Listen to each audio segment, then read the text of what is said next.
If you're fighting hair loss, there's a new option hitting the market that may help you win that battle. It's not a pill or a topical treatment, but a helmet developed here in the Bay Area. Health and Science reporter Carolyn Johnson looks at how it works. See how these have more hairs per follicular unit. Yeah. Exactly. So at 47, Sean Ogg says his family genetics had started to catch up with him. Baldness kind of runs in my family, so I knew at some point I would probably start losing my hair. This has lasers in it. To fight back, Sean is strapping on a helmet and preparing to do battle. It's a new device called Theradome, just approved by the FDA to help regrow hair.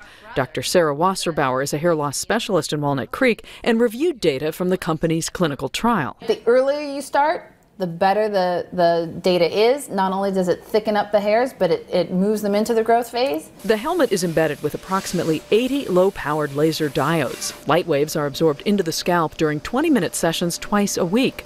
The technology is similar to large stationary laser systems, which are believed to stimulate blood circulation to the hair follicles, as well as increase cell metabolism. The Theradome is the first of its kind device to be approved for home use. We've known since 1967 that lasers work to grow hair. We don't know whether lasers alone have this effect on hairs.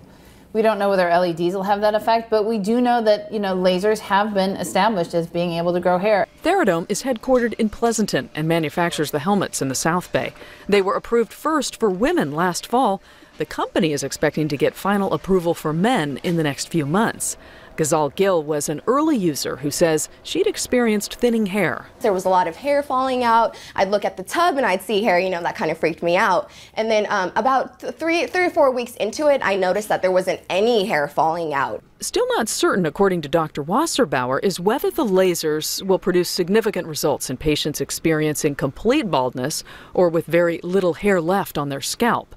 The company says data from trials in both men and women show a consistent increase in both thickness and hair growth. These before and after pictures show Sean Ogg's results, which he says were noticeable after just a few months. My hairdresser even said that she could tell that I was starting to get growing, so it works for me. Carolyn Johnson, ABC 7 News. Interesting. Well, the helmet retails for about $800, which the company says is competitive with the cost of other treatments in the long run.